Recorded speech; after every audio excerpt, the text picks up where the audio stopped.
Ka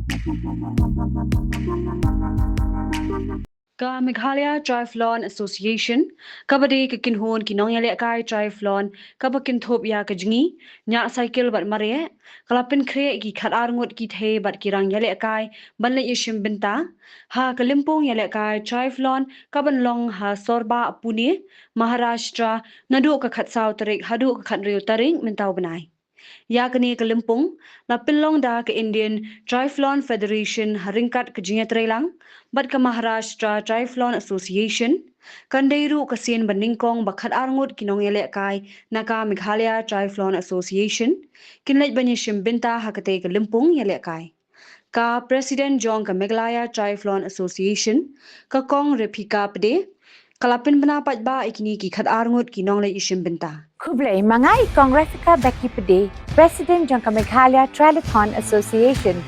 But hadin mengilat sang Yakaneka Association ha ubanai jilio mentau snem ni dang penkre ban lek ishim benta ha ka Sien Nyngkong ha ka jingla kai triathlon ban long ha Pune ha ubanai naila ni kemen ba fin ayang ni ka jingkit bok kit riang na benta ka ne Kalimpong blai shibon Lishibuni Pibara, Kapten Janga di Glarinda, Louisa Walang, but nga represent naka MTA. Kapten Janga di Bulbotang Walang, but nga represent naka Meghalaya Triathlon Association. Kapten Janga di Balasidor Walang, but nga represent naka MTA.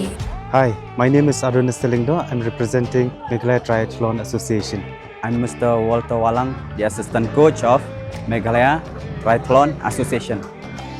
Hello everyone, my name is Denise Moring Taryang. I'm one of the athletes representing the Meghalaya Triathlon Association and I'm excited to give it my best. Hi, my name is Nafisabat Nongbet. I am from Team MTA. Hi, my name is Iban Kudup Nongbet and I am from Team MTA. Hi, my name is Napiria Kordingba. I'm representing Team MTA. Hello, this is Meva representing MTA.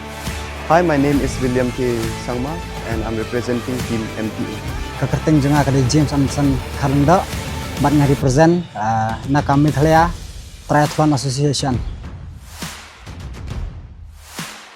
Hi, I'm David Walang. I'm representing Meghalaya Triathlon Association. So kindly cheer for us. Kanong ba bernihan kadon ha upod usam ha pedeng ka Assam bat Meghalaya. Kaway kathem artali ki Jylla. Ha kabenta jong ka Assam dan kumba arpaudali ki karkhana red category but ka Central Pollution Control Board kalapin bniah kate kathan kum ka jaka ka belong critically polluted. Hangta kadon ka air quality monitor ka balapin pau ka Khubor balapau perthai. Ha kabenta jong ka Meghalaya pan dan tang santali ki karkhana red category ka jo ka le air ka baya bentalang hinrai ka jingmi jabo ka yapher.